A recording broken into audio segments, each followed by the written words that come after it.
ಜೀವದಾಯಕ ವೃಕ್ಷ. ಆದಿಕಾಂಡ 2ನೇ ಅಧ್ಯಾಯ ವಚನ 9. ಮೂಡಣ ದಿಕ್ಕಿನಲ್ಲಿ ಏದೇನ್ ಸೀಮೆಯಲ್ಲಿ ಒಂದು ಉದ್ಯಾನ ಅಥವಾ ದೇವರ ಉದ್ಯಾನವನ, ದೇವರ ಪರದೈಸು ಎಂಬ ಹೆಸರುಳ್ಳ ಒಂದು ತೋಟವನ್ನು ಮಾಡಿ ತಾನು ರೂಪಿಸಿದ ಮನುಷ್ಯನನ್ನು ಅದರಲ್ಲಿ ಇರಿಸಿದನು. ಆ ವನದ ನಟ್ಟ ನಡುವೆ ಜೀವದಾಯಕ ವೃಕ್ಷವನ್ನು ಬೆಳೆಸಿದನು. ಆ ಮರವು ತಿಂಗಳಿಗೆ ಅಂದರೆ ಪ್ರತಿ ತಿಂಗಳು 12 ಥರದ ಹೊಸ ಫಲಗಳನ್ನು ಕೊಡುವ ಮರವಾಗಿದೆ.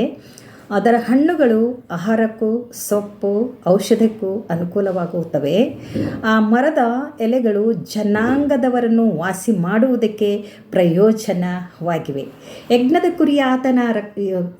ಕುರಿಯಾದಾತನ ರಕ್ತದಲ್ಲಿ ತಮ್ಮ ನಿಲುವಂಗಿಗಳನ್ನು ತೊಳಕೊಂಡವರು ಶುಭ್ರ ಮಾಡಿಕೊಂಡವರು ಧನ್ಯರು. ಅವರಿಗೆ ಜೀವದಾಯಕ ವೃಕ್ಷದ ಹಣ್ಣು ಇರುವುದು. ದೇವರ ಪರದೈಸಿನಲ್ಲಿರುವ ಜೀವದಾಯಕ ವೃಕ್ಷದ ಹಣ್ಣನ್ನು ತಿನ್ನುವುದಕ್ಕೆ ಅವರಿಗೆ ಕೊಡುವನು. ಯಾವನಾದರೂ ಈ ಪ್ರವಾದನ ಪುಸ್ತಕದಲ್ಲಿರುವ ಮಾತುಗಳಲ್ಲಿ ಒಂದಾದರೂ ತೆಗೆದು ಬಿಟ್ಟರೆ ಪರಿಶುದ್ಧ ಪಟ್ಟಣದಲ್ಲಿಯೂ ಜೀವ ವೃಕ್ಷದಲ್ಲಿಯೂ ಅವನಿಗಿರುವ ಪಾಲನ್ನು ದೇವರು ತೆಗೆದು ಬಿಡುವನು.